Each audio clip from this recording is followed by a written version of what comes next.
Hi, I'm Kevin, And I'm Amanda. and we are serving up. All that jam.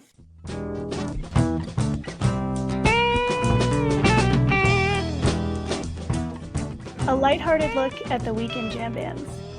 Where we break down the jam scene's biggest stories, Talk new bands. upcoming tours, And show reviews.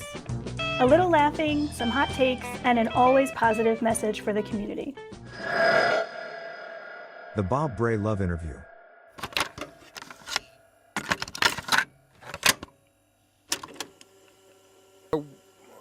All right, we're joined by Bob Bralove today. How you doing?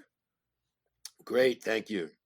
Fantastic. Now, before we jumped in here, you were talking about David Gans and Craven. What's his first name? Joe Joe Craven. Craven. And then what I was going to start with was on 812, I believe you played with Tom Constantin and Scott Guberman. Yes. So in the past couple of days, you've had two very different things. I'm assuming you want to jump into either one of them or both of them. Sure. Well, Scott invited us to play together. He's been doing some touring, local touring, with Tom, who came in for it, and it was a Dead Headland event, and it was at somebody's home in Mill Valley. Just beautiful, outdoors and in the sunshine, which in summer, foggy San Francisco, it was nice to get out in the sunshine and get warm, and that was a lot of fun. I think we really haven't played three keyboards since we played with Vince, which was a while ago, and that was a lot of fun. But this was fun too. It was really wonderful audience that came by, and really, it was like playing to friends, and it was, adventures, pretty much completely unplanned, and we all start something and see what would happen. And Tom played a Farinia song. That was fun. I sang a couple of tunes. Scott sang a couple of tunes. Really fun. And then a lot of just go for it. And then this similar rules last night with David and Joe, but very different characters. He's got that old time mandolin, and he does these amazing. He has a little, just like a set of bongos, and he does a lot of mouth percussion too, and just fantastic. His time is impeccable, and his spirit is fantastic. He's a, what was the term he used? He is a fashion insulter. I love it. And he just wore the most outrageous prints that didn't go together, but were just so wonderfully loud, and just quite a character.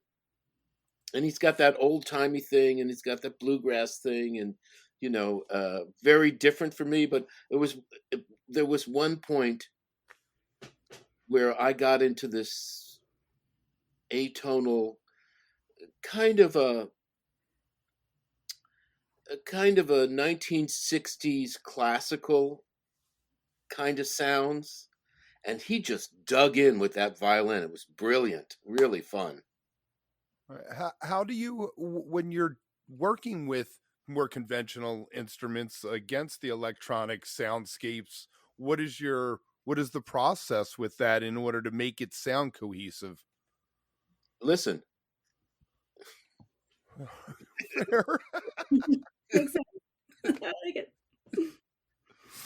I hear you. All right. Very good. Very good. You're only paid 50% to listen. The other Right. 50, only 50% to play. The other 50% is to listen. Yeah. Right. Especially if you're improvising. And, sometimes I'm playing with really conventional tones, piano, electric piano, stuff like that. But, I will tend to take it somewhere. Right. there are times it's just appropriate to just hang on a chord and you know support what's going on and just bump up the energy a little bit. And there was a wonderful point where Joe was taking a fantastic solo, and David and I were just like, he was playing one note for bars, and like, oh yeah, that's cool, I'll do that on a different note and a different, almost sort of making this little clockwork thing happen. And Joe was free to just take that violin anywhere. Yeah. Now, has that changed over time? And by that, I mean, your either comfort level to do that listening or your ability to really kind of absorb what's happening in the moment and maybe be a little more hands off when needed, be receptive. Would you say you would have done that years ago? Or is that something that you kind of grow into, as you have more experience? Well, I think like anything with music, uh, except that adolescent passion, things grow. I mean, everything you're absorbing everything. For somebody like me, I'm absorbing sounds, I'm absorbing conversations. It's all life is a soundscape. And so of course you hope that you really are quicker, better, more agile in your listening process, and you have more experience in solving, quote, problems. They're not problems, but like, okay, the essential problem is, what do I do to make this better? And Mhm. sometimes you leave it alone. Yeah. This is pretty good, and we're achieving a level of intimacy and quiet in this moment that's best to not touch. And of course, the times you go in and mess it up teach you a lot. Mm. You know, We hear people say that as they get older, playing less notes is the thing to do. Is what they've learned to do, to play less, to find those spaces and let them hang. yes, well, yeah, and certainly with Tom, the ability to end together is, for me and Tom, is absolutely remarkable. We just know when it's done. And it's wonderful to see the times that you find that with other people. You know, I mean, Tom and I have ingested quite a bit of psychedelics together and performed on psychedelics. So, um, you kind of expect this other psychic communion to happen. But when you find it in normal situations, psychedelics teaches you everything about life. So Mhm. uh, it's the transfers are real. Mm-hmm. Yep, definitely, definitely. All right, so let's go back. You worked with Stevie Wonder back in the day, and you want to talk a little bit about how that happened, what you did for him, with him? Well, I was working in a computer company uh, called Osborne Computers. It was the company that had the first transportable computer. It was before laptops, right? So you could fit this computer under the seat in front of you in an airplane. So it became the first transportable, and it had a screen about this big, and uh, and it flapped down, and you had to plug it in. There were no batteries. But it was revolutionizing. Steve bought one, and I got to call him back for support, his chief engineer, and asked him what he wanted and what he did. What was he using this machine for? I was putting myself through getting my master's degree. Got the job as a Kelly temp, right? To put myself to get my master's degree music and composition, and I got to call Steve's engineer back, and I asked him what he was needing and how could I help. And then we got along on the phone great. And he asked me for some stuff. He said, "This is really what Stevie would like." So I built a little software thing, and they invited me down to check it out. And it worked. Steve loved it, and he said, "Well, I want you to write.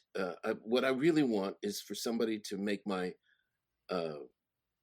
synthesizers talk to me so I can program them."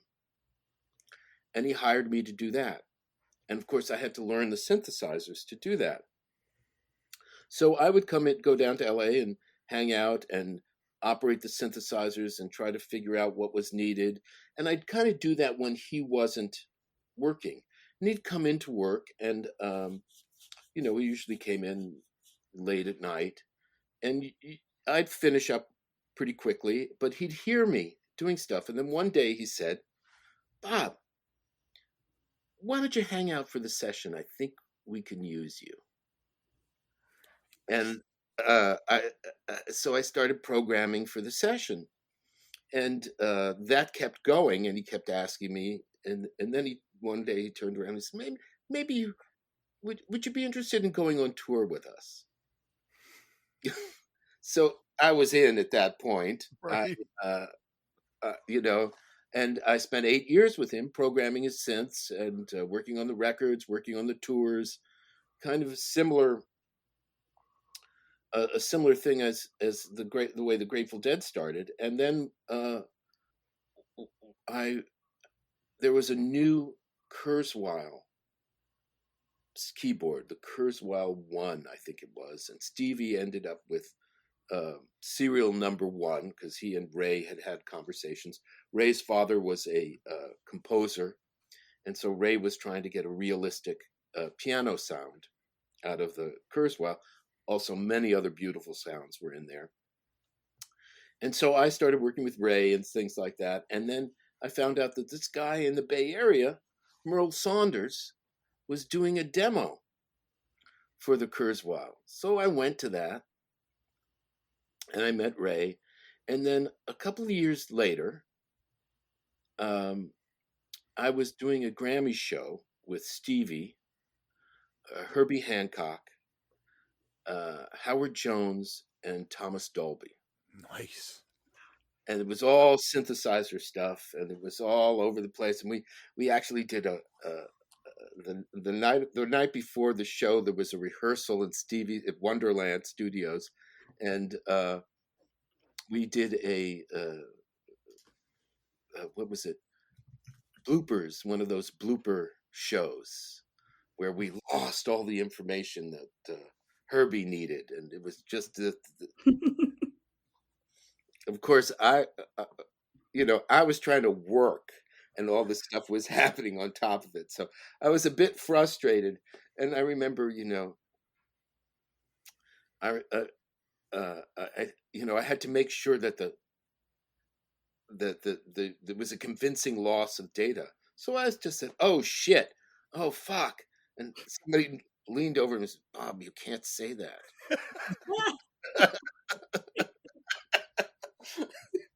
Live television, huh? Well, it Yeah. wasn't live. It was taped, but it was one of those things. It was a silly little thing, but it was fun. It was a fun thing to do. So then doing the Grammy show, Merle comes up to me and says, "So, you operate all these machines here? You know how to work all this stuff?" I said, "Yeah, that's my gig for Stevie." And he said, "Are you ever interested in doing soundtracks for television?" I said, "Sure, I'd love to do that." And that was the Twilight Zone.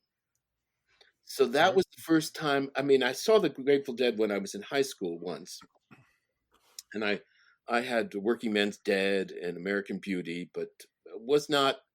And I loved the show, but was not. I didn't consider myself a full Deadhead, and I was working in Motown and pop and stuff like that. So for the Twilight Zone, he had me sample everybody, and I individually met all the band members and things like that. So that was the transition into getting to know those guys and really getting to understand what the difference is. Mm. You know, it was not the same. Right. Mhm. As working with Stevie, right? Right. And you know, look, Stevie is you know, an amazing musical genius. It just it, working with Stevie let me know how bright the light could shine, because it was. I remember he invited me to just watch him once do an overdub, and the joy that was pouring out of this man just because he was recording a song, and uh and the sort of energy just seeming to come down and power through him made me it was a significant moment, because I you know, I was in the midst of completing my master's degree in composition, and I said to myself, oh my God, this is my first music lesson. This is what I've been looking for. Somebody who's just turning it around like that. And then, you know, working with the Grateful Dead, it was so completely different. It made me kind of realize what happens when you take that light and share it. Mm. Mm. It ignites something different, Mm-hmm. and you know, just the ability of the band to share it with each other, with me, with the audience. You know, the audience was always hugely significant part of the show, and they were receptive to that. Now, that's not to say that Stevie didn't communicate his energy with the audience, but the audience could seem like it could change the direction of the show with the Grateful Dead in a Mm-hmm. way that I never really saw before. And that kind of magic is really phenomenal. Right. Now, can I ask you can you go through the process of how you integrated the electronic and MIDI elements into the Dead's music? I mean, In the Dark stands out to me because they hadn't put out an album in forever. It had the same clean production as Go to Heaven did, but on Hell in a Bucket, it had the roar and the other sounds. And I believe you're the one who contributed that to the album.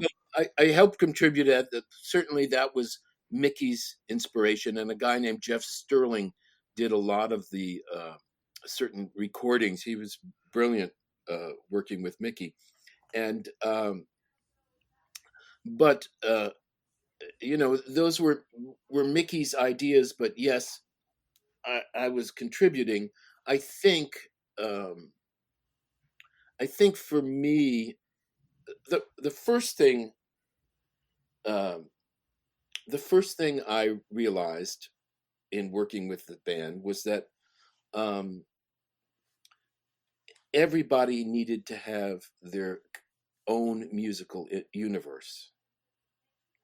This was not with with Stevie. I was presenting sounds that were in on the records.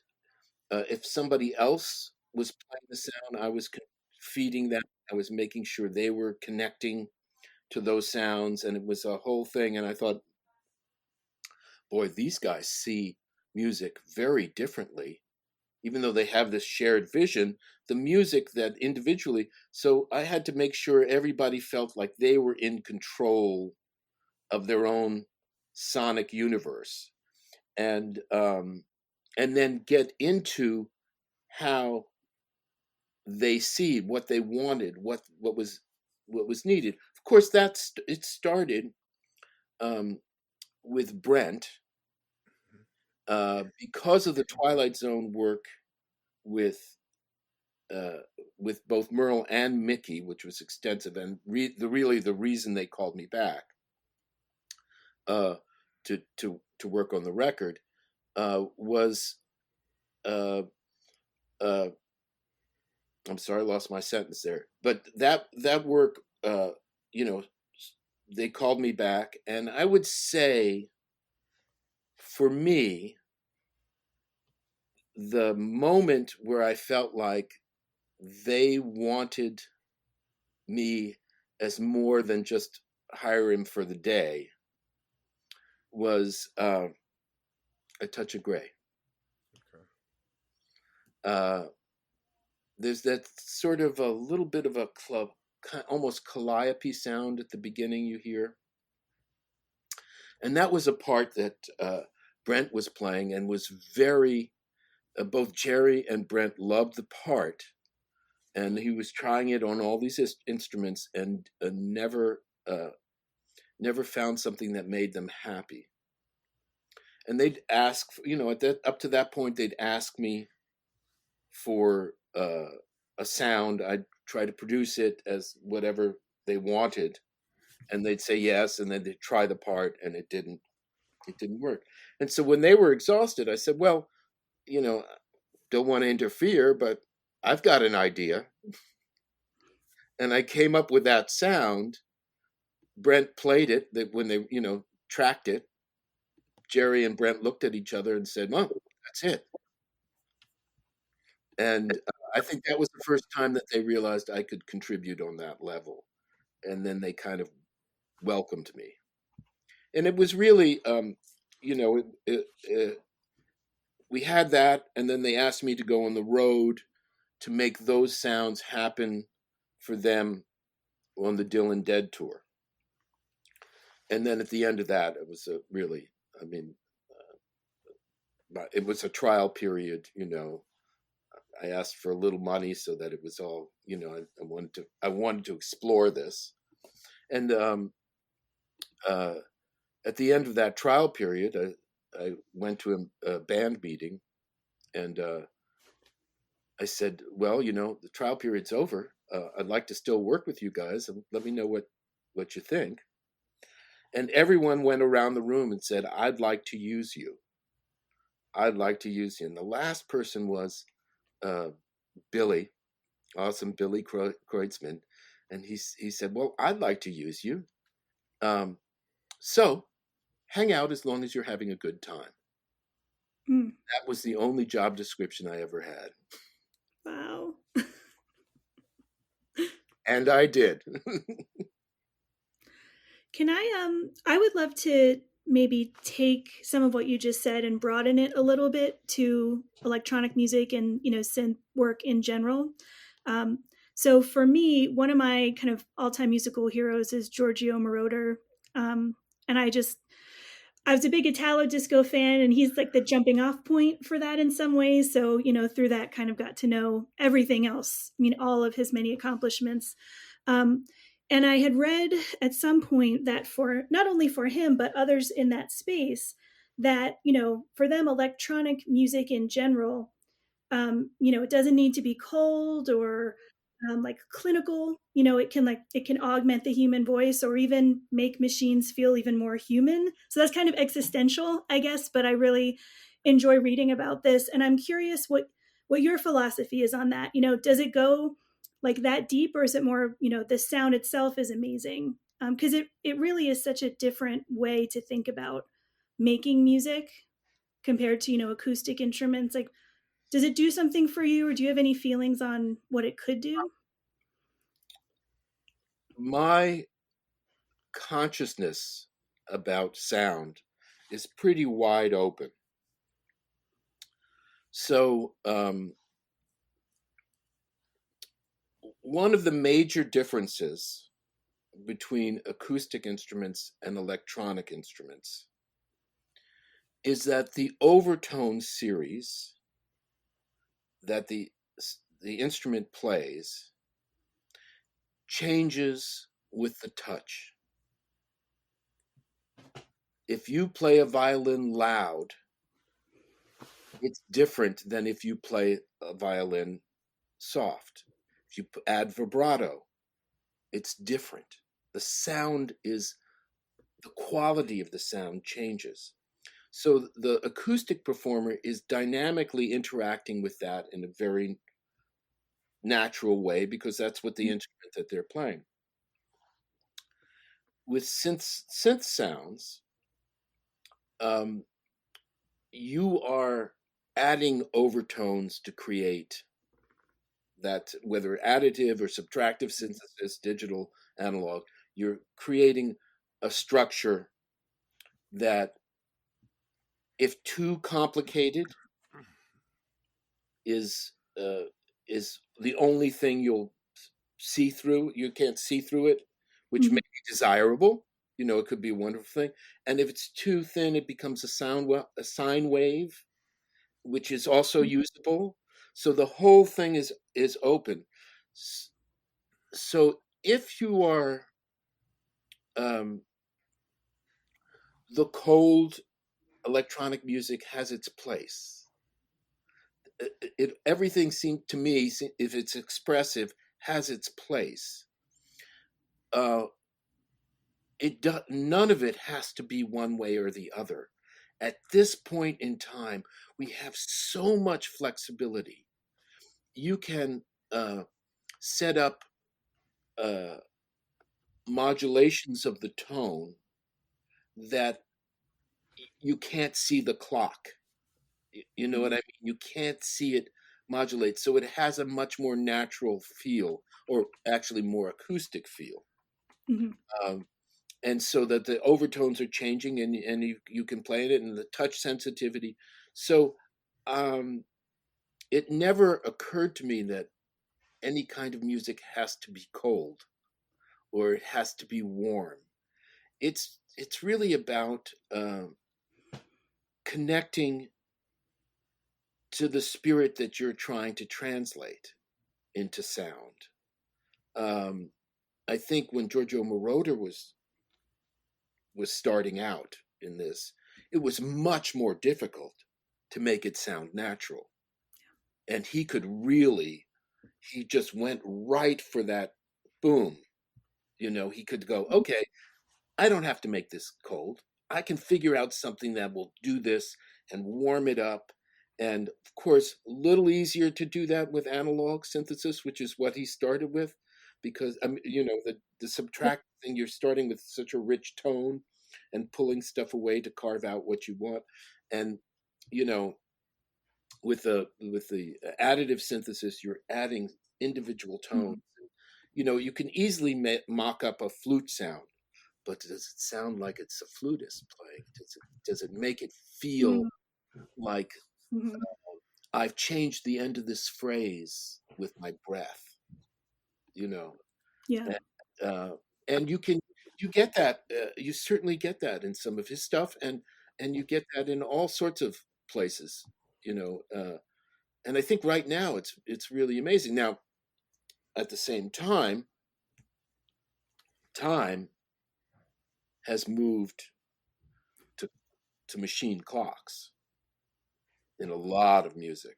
And that is the thing that feels the least human, because there's variations. There's people, you wait for that drummer to hit that groove, and when he does, it's not about that machine clock.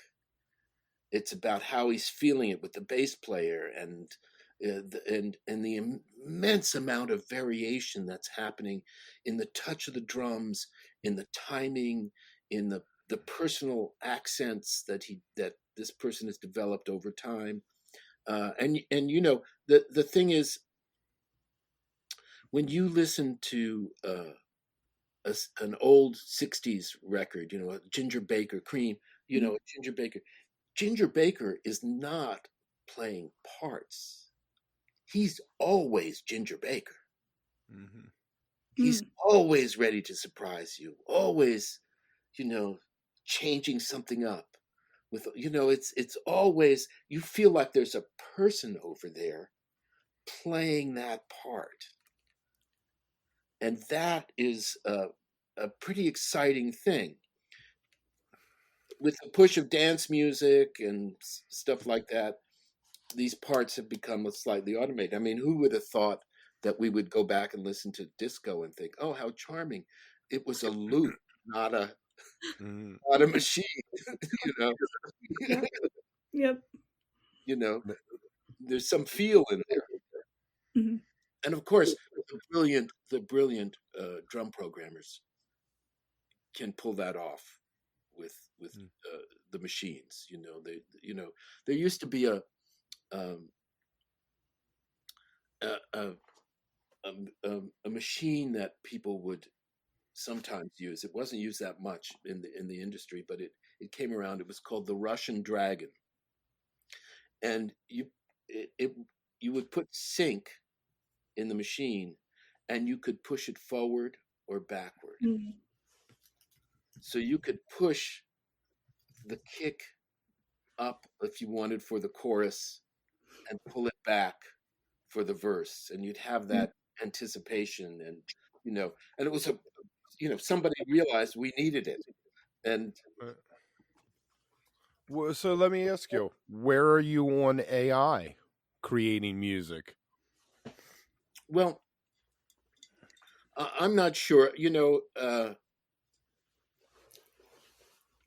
I I I don't really. I'm not really sure about AI creating music. I haven't heard that much of it. I'm really not into um, imitating other people with it. I think that's a real violation. Hmm. Uh, but um you know, let me put it this way: if AI can certainly write a sitcom, when I see an episode of some sort of broadcast sitcom, I usually think, "Boy, this is idiotic. Who who is watching this?" And then when AI comes up, I think, well, yeah, they could write this. This is not, the jokes aren't good, the plot is bad. There's nothing, if you were to feed this in, it could spit this out. Mm. Hmm. I recently asked Chat GPT to write a story in the style of Hunter Thompson, and there was I had some specificity. There were certain kind of affairs going on and stuff like that, and the first thing it said, Hunter S. Thompson. I thought, oh, it knows. Hmm. It wasn't very good. Right. I have been playing with the chat thing, like asking it to write tweets and asking it about like specific concerts, like a Fish show or something like that. And sometimes they're completely off base. It's just like, where are you Yeah, pulling this There's no information? reference. Yeah. but it will get there. Hmm. It will. And I don't. Um, I want to caution myself. When I was getting into synthesizers, there was a whole thing against synthesizers coming. Boston, on the back of their first album, said no synthesizers were used making this record. Yeah, well, but there was string players were all going out of work Right. in the studios. All of that kind of stuff was happening. Um, so I mean, I guess my feeling is, uh, it's not really an issue of the means of making music; it's how it's used. So um, the AI generated music will start by putting out of work commercials, people who make Mm. commercials, um, and it will grow from there. Uh, I can't imagine. I ca- I can't imagine that this. I have to say, to be honest, these days, it's difficult to imagine a very positive scenario of many things in the next 20 years without a lot of people suffering. So I can't imagine it not taking that direction at some point, because it will make people money. Right. Well, my whole thing with it is in something like the jam band scene is it's relying on live improvisation, playing live. You go see Fish, you go see the Grateful Dead. So that might be the only thing that does survive. Yeah, I mean, look, there's that Japanese band that's plays and is all cartoons. You know, I there, have not heard of this. I'm gonna have to look that up. there's a live. They do live shows, and they're projected cartoons. Huh. Uh, and I don't know if they're people. I mean, I haven't researched. Right. There are people behind there manipulating it. So, um, if you put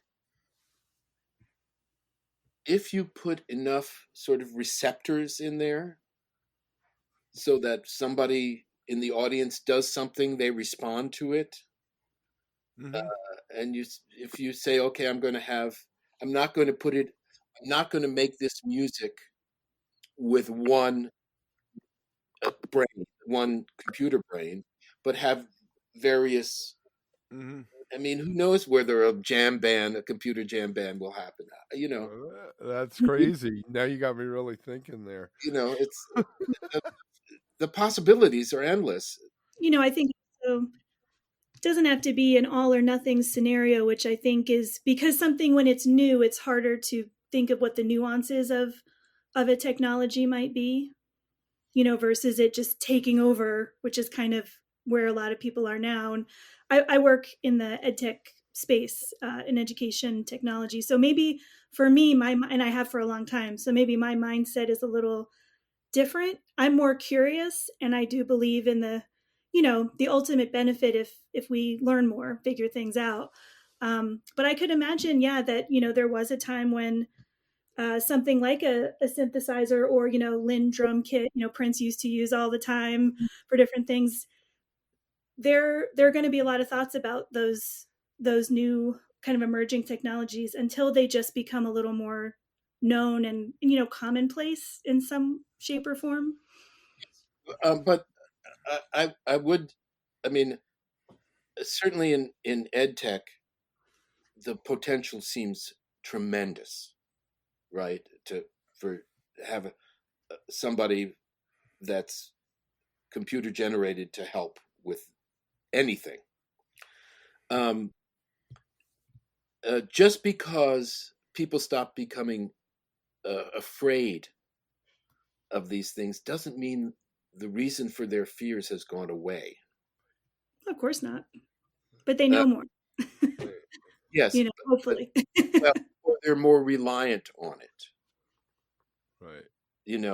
I mean, there are problems with smartphones for our society.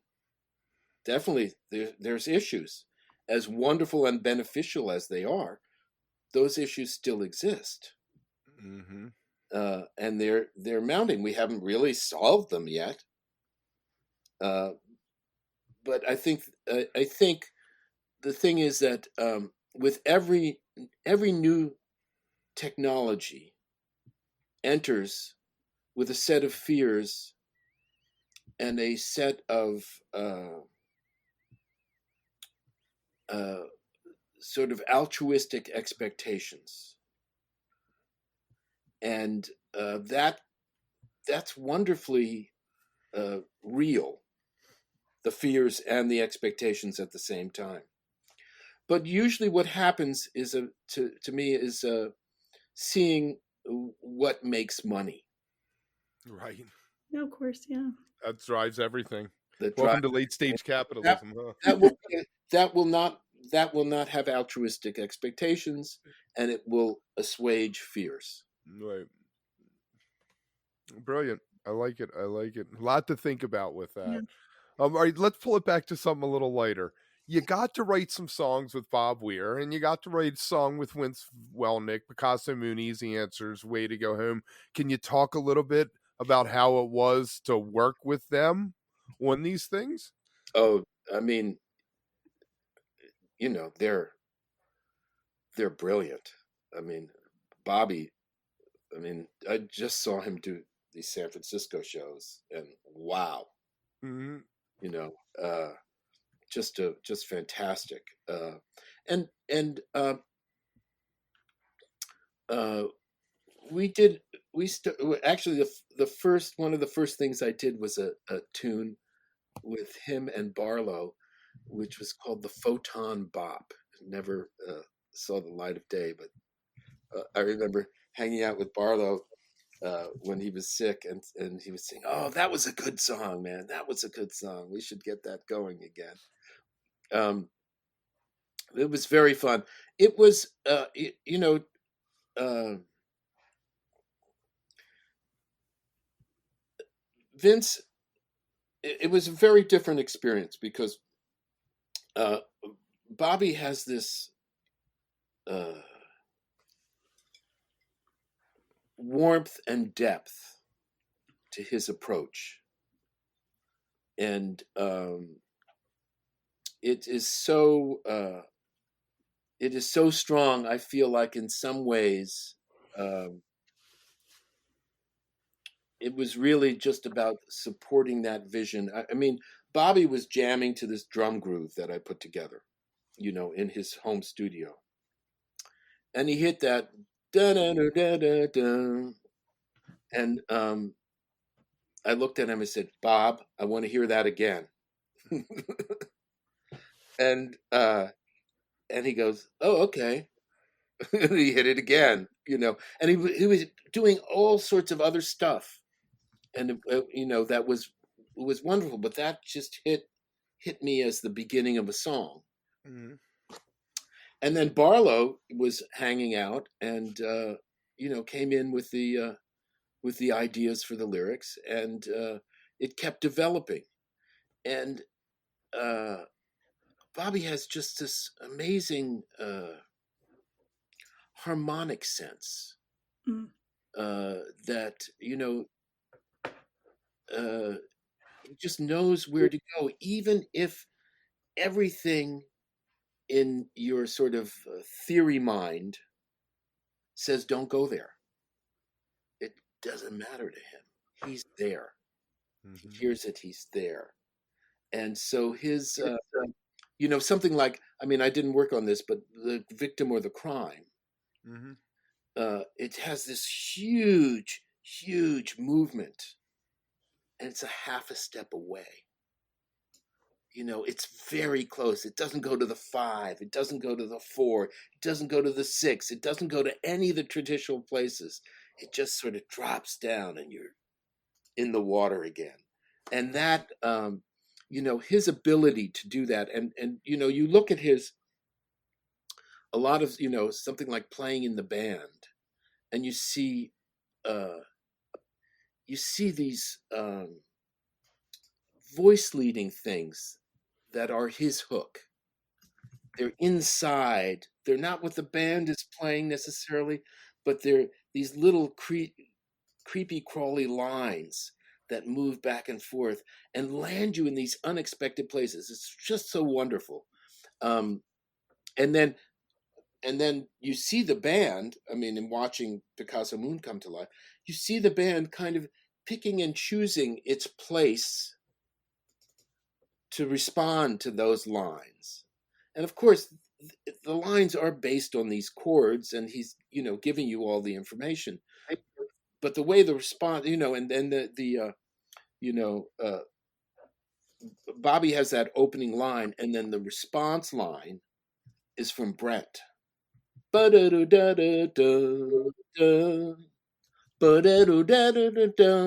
Brent, Yeah. you know, and that wasn't in the original. It was when Brent came in that answer, which I think is, you know, just makes the whole song make sense on a level that it hadn't before. And it was just, watching that band, what do I need to bring this to the band? And then they will put life in it. Was a wonderful, wonderful thing. With Vince was more like light, fun, uh, you, you know, uh, uh, he's just grooving, and and he also worked on Easy Answers with us, and it was I also know him as he's a keyboard player, so there's things I relate to, and the uh, Way to Go Home. Uh, we did this. We put some stuff together that was a track with a drum machine and Vince playing keys, and gave it with Vince singing. I had written some words, and Vince was singing them. They were temporary words, just to have something to give to Hunter, and of course, uh, you know, of course, Hunter says, um, "Give me a cassette with all the music on one side and the voice on the other, so I can turn down the voice if that's not what I want to hear, and I can still." And so we ended up making that cassette in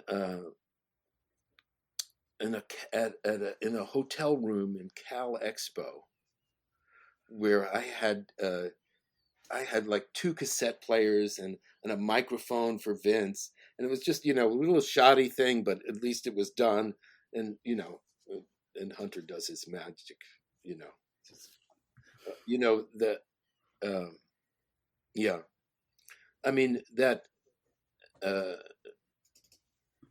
Hunter and Barlow's presence in the music is so significant.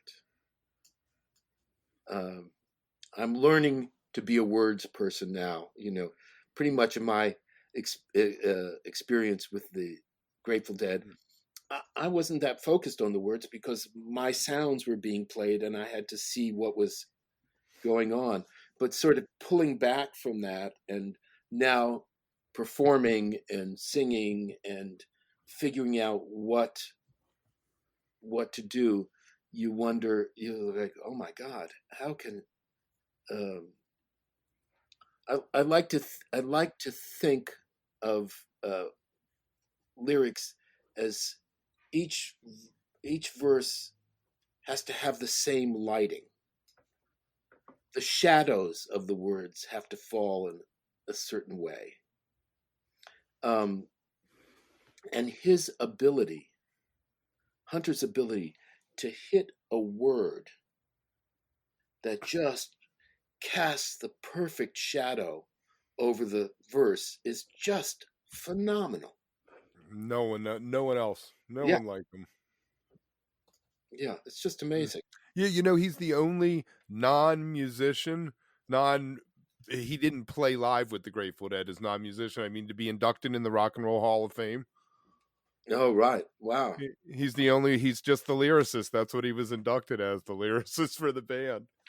That's being important, I guess. Yeah. Can you talk a little bit about the difference between working with Brent and working with Vince? Vince got maligned by a lot of older heads at the time because he had one keyboard. People felt like he didn't do enough. I don't think people quite get what was going on with that, with his relationship with you and how you and he Oh, worked together. uh, yes. It doesn't matter how many keyboards you're playing. Exactly. you know, it's the sounds. Um, so uh, Vince, Vince and I established a very early bond. Um, I, uh, I in fact, I remember I was crossing the Bay Bridge and I got a call from Vince. He hadn't gotten uh,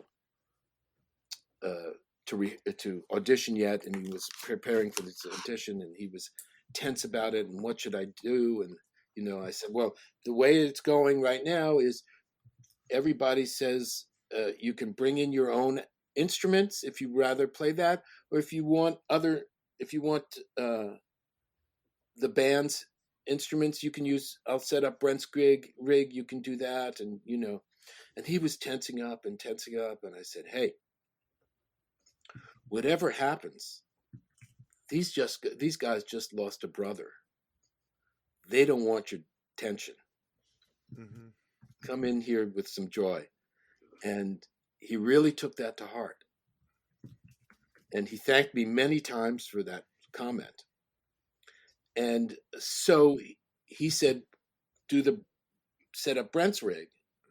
And I programmed the songs that he was auditioning for. I programmed them the way Brent might play them, and I gave him some options and things like that. And it just went really well. I remember they did "Estimated Profit" as one of the audition songs, and at the end, and after Vince had left the audition, I remember Billy saying, "Hey man, he held on to the 7 longer than anyone." So it was like, okay, he was digging in. And then, we were updating his synths, and at some point he said, "Look, I just want to play the songs as much as possible. So why don't you orchestrate stuff, and I will have a pedal for piano sounds, a pedal for organ sounds, and then a pedal that's you, and whatever you want." And I would know if he liked it or not, whether he used it. Right. Brent was a player. Brent played in a style that was present and transparent at the same time.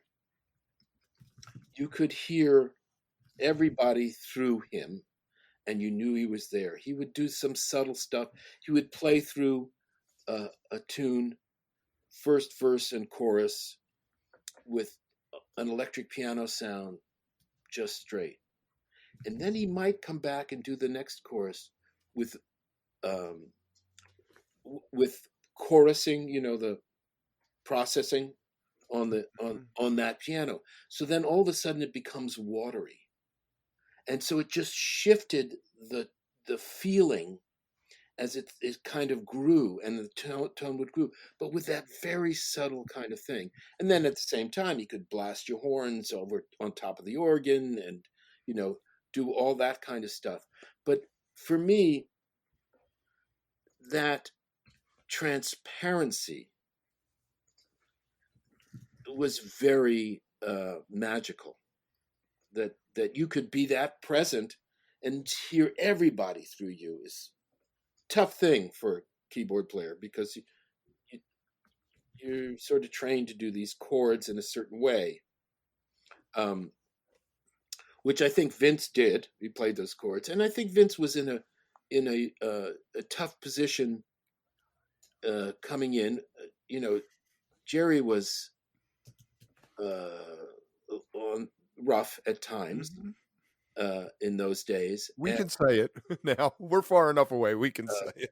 He was in rough shape at times, and everybody was kind of relying on the keys to clarify the chord progressions as things were moving through. So he had to be present in that way that made it less transparent. So he would, that it was a tough position, because, if he wasn't there, then things could get a little wonky. If he was there too much, then you couldn't hear what everybody else was doing it in the same way. Mm-hmm. And I thought he handled it really well. He was really good at that kind of what would you say, structural playing. You know, he Which always, probably comes from working with the tubes and all his exactly. history. Yeah. You know, I'm sure he held the tubes together a lot. Right. I'm sure I didn't ever really talk to him about it, but it was, you know, he's that kind of a player. He just Right. knows where it's at. You And then Brent came from that band Silver, who I've heard he was told you either end up being like the Eagles or the Grateful Dead. know. And but if you listen to Silver, it's very 70s eagle-y kind of, that Southern California thing. So, and you see that with what he brought to the band, Right. I think. Yeah, yeah, and Yeah, you his got something, Amanda? 1 second. Okay. Sorry. I thought I was muted, but I wasn't muted. I mean, I just really appreciate hearing, all this experience that you've had and what you shared earlier about kind of the broader sense of things.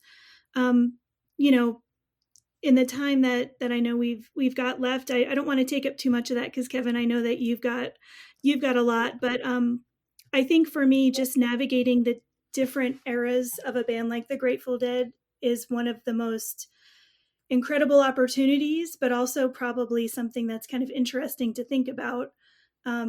As they went through those different changes and trying to maybe keep the work you're doing consistent to some degree. I'm curious if you felt that was a need or if it really was about just kind of matching where they were at any point in time. um, it really was much more about matching whatever Yeah. point you were at. I mean, I think part of my value to the Grateful Dead is that I'm not a historian. I'm not somebody when they say, "Well, I want to do this in the middle of Dark Star." Mhm. I would take it at face value what they wanted to do. I didn't think, "Oh, well, in the history of Dark Star, don't you think you should move it in this direction?" No, whatever you want is fine with me. My first audience is the band, uh, and that way it took me a long time before I felt comfortable even leaving the stage at any point.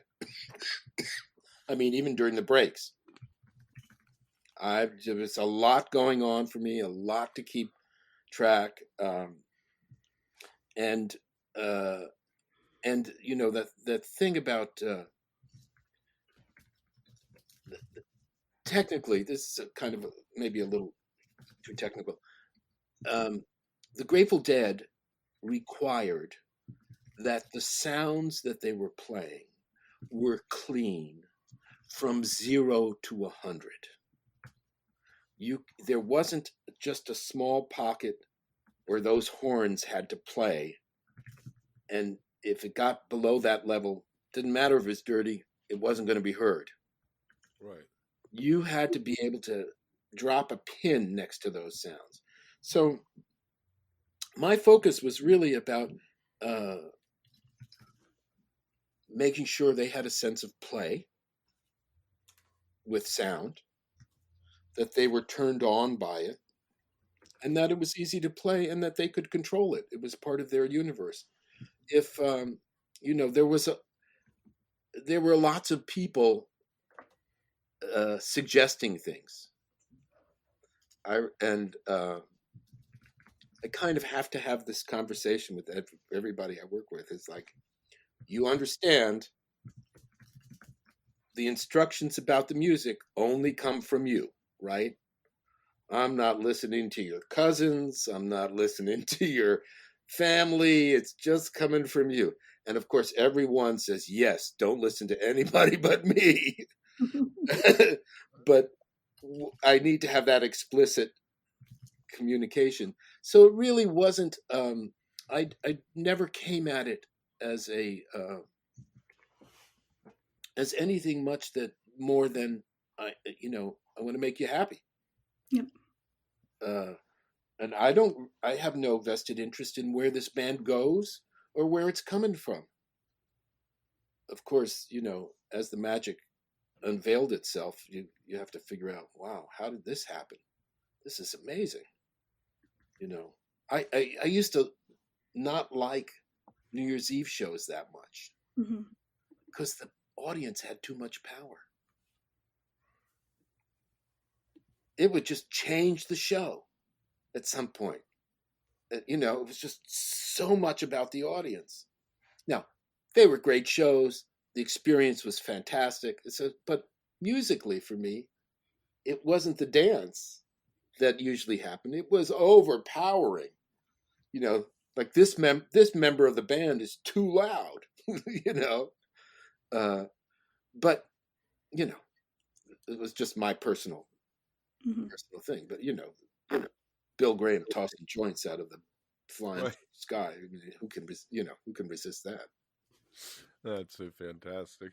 Oh, one last thing, if you can, and then we'll let you go because I know you got other things to be doing. Infrared Roses. Can you give us a little bit of background on how that happened? Well, basically, I knew there were all these recordings, you know, that John Cutler did brilliantly, and I was so involved in the space section of the show because that's where everybody. Uh, thank you. Everybody. That's where everybody got to play with my sounds. And I thought, oh, this should be documented because all of these are recordings, and nobody's looking at these being a part of the show, or part of the next record, or you know, they were just Right. parts of the show that were not being, they were archived. But and then so I then asked each member of the band, would it be all right if I looked at this and started to play with them and see where it goes, and they all said yes. And then I started listening. Dick Latvala used to give me cassettes of just the drums and space sections he'd make for me. Such a quaint time, huh? Yeah. That's great.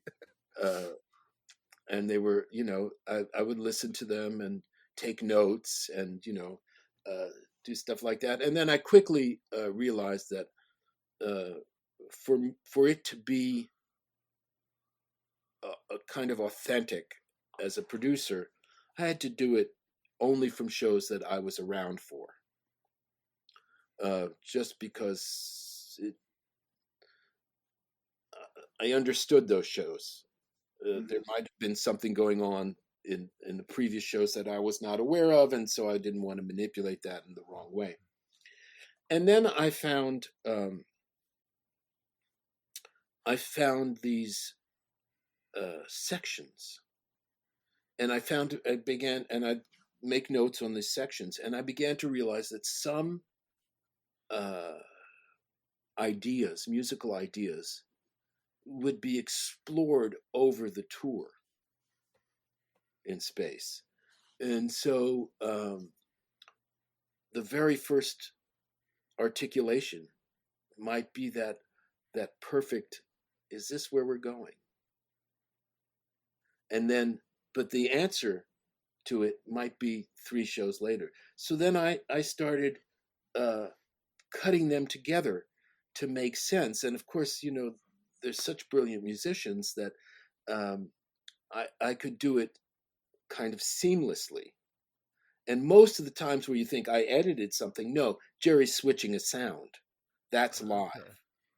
And then I had to play the record for all the band members. I worked on it with Jeffrey Norman, who was an amazing engineer. And I had to I had to, you know, I had it done, and I had to present it to each of the band members to get their approval. And I remember Jerry said, you know, let's go for a ride in my Beamer, because that's where I listened to these CDs. Well, I think they were cassettes then, even. I'm not sure. Yeah, 91. So yeah, CDs it was the beginning of CDs. Yeah. I'm not sure they were in his car. And that Right. Yeah. I don't think the CDRs existed. The writable ones existed in 91, or at least available, you know, widely. So we drive around. He's blasting it, and we're finishing Little Nemo and Nightland. And I said, Jerry, just so that you're clear about this, because I don't want to pretend anything, you know. I've cut these together from this track from about 14 shows. And he looked at me and said, I know that. We can't play that good.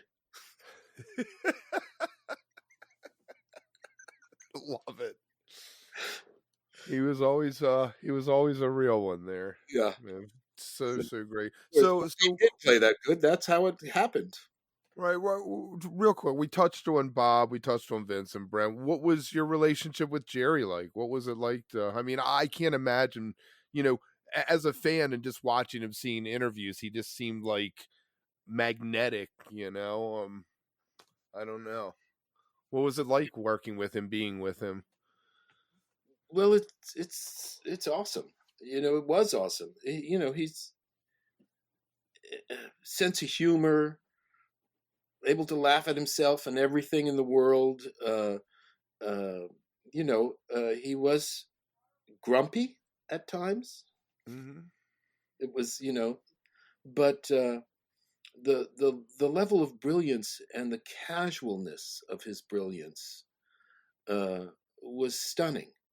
You wouldn't sort of take note, but all of a sudden you're talking about films and you're talking about painting and you're talking about this or that. There was a tour where I gave everybody this book called Victory Garden, and it was a virtual thing, and it was on disc, and it was an interactive story. So everybody in the band, on this one tour, was reading this in their portable computers, right?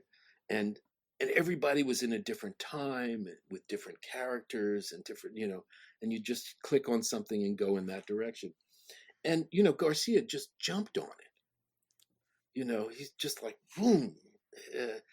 He was voracious Mm-hmm. of all of his things that he... In his appetites. Yes, his appetite for life. Yeah. It was just wonderful. And, I recently posted something about doing the chart for Standing on the Moon. And, I did that with him he was playing the piano, not very well, but enough to communicate. And I was charting it for the band rehearsal the next day. And just to see him just working out certain things and, moving ahead and checking the lyrics and, just brilliant. He knew just a natural sense of what music was. It's just beyond study, if you know what I mean. It's just a reality he was in. Right. Well, I don't think the world realizes how lucky we are that we had Hunter and Garcia find each other and create that body of work they did. I mean, unbelievable, unbelievable. All right, I'm gonna let you go. This was I'm glad that you let us run long there, and thank you so much, Bob. This was just fantastic. My pleasure. Hold on for a sec for me while I stop. If you are enjoying All That Jam, please like and subscribe to our social media channels at All That Jam Pod on Twitter, Instagram, and Facebook, or visit our website, allthatjampod.com. Make sure to sign up for our email list and tune in every week for new episodes. Also, look for full interviews on our YouTube channel. And remember, stay beautiful, but don't stay underground too long.